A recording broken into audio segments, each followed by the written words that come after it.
Akawungezi k'olunaku olw'eggulo famire z'abantu omwenda baafiiridde mu kabenje Lwengo nga bagenda eisingiro okulya Pasika bagenze kugwanika okuweebwa emirambo.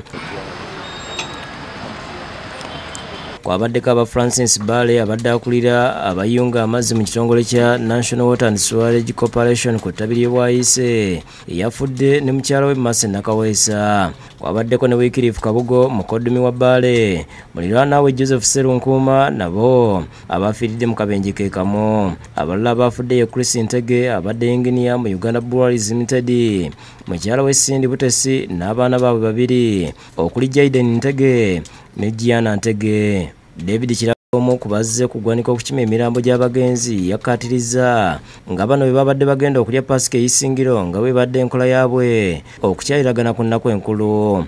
Ne bazadde baabwe olunabeera n'emikwano manya nti eno season nga Christmas oba Easter tukujja kukyalirako gundi ewaabwe gye bamuzaala, so this time babadde bagenda eyisingiro wa mukwano gwabwe Chris we bafunidde obuzibu ekinoni. Baro yabadde ne muganda we Sam, then ne sister waffe Nakaweesa Mase ne brother waffe omuto gwe bayita Kabugo Wycliffe. Abakwasiriza emirambo obudde bwabadde buzibye.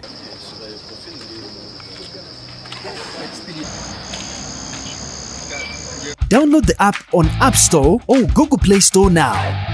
Vision Digital Experience, the future of media.